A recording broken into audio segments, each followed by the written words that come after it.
Hi guys, the Tories are a sad state of affairs following the election, but Philip Collins, a columnist, painted an even bleaker picture of the Conservatives when he appeared on Newsnight on Friday.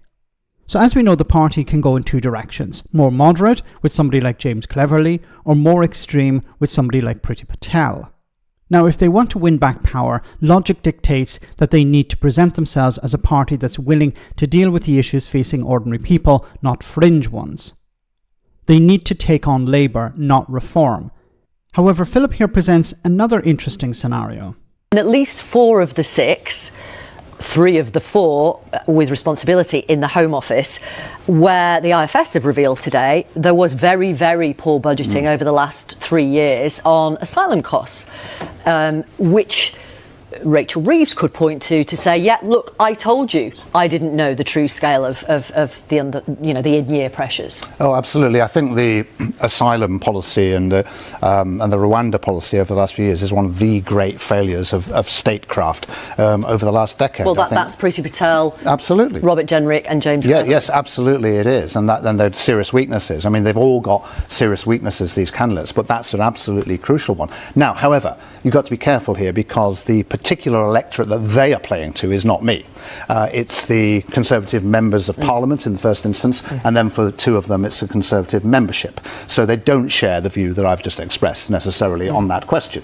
But I think it reveals the poverty of the field, because they were people responsible for quite serious failures. And there's always this thing with parties that have suffered a very bad defeat, is they really want to indulge themselves. The Labour Party always gets like this when it loses. It wants to be itself. It wants to relax. It wants to be freed of the obligations and compromises of government and just be itself again. And the Labour Party, when it lost badly, went to Ed Miliband. It moved a little to the left. It then had a second go and went properly to the left under Jeremy Corbyn. And there might just be a sort of paradoxical wish to really, really go for it. Let's really be properly, comfortably right-wing for a bit. We'll lose horribly, but it doesn't matter because we'll enjoy ourselves. And there might just be a case for doing that in a funny way, because if you do get the more centrist leader, who then inherits an enormous deficit in Parliament, they might lose, and then the party will blame them for it, and then go to the right. I think Philip is correct here, but we have to add the caveat of Reform UK.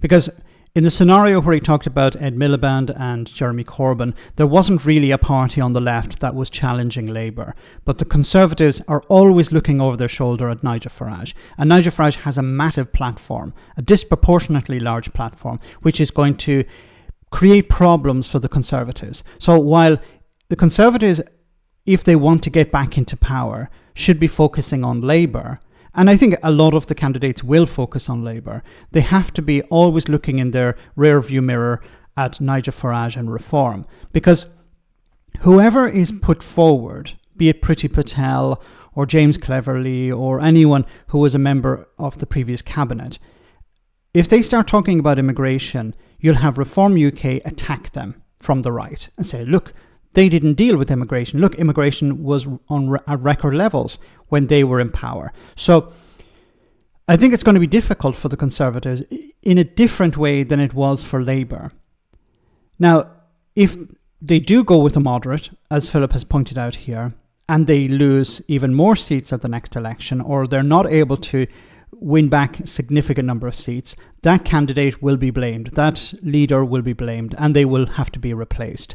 And it's possible that they will go further to the right, or turn to the right even more than they are now.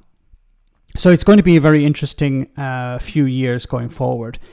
If they go with somebody who's far right, this may appeal to certain people in Reform, and this may deal with the threat of Reform, but it will turn off moderate voters. If they go with a moderate, it will of course turn off the far right voters that they are constantly trying to appeal to.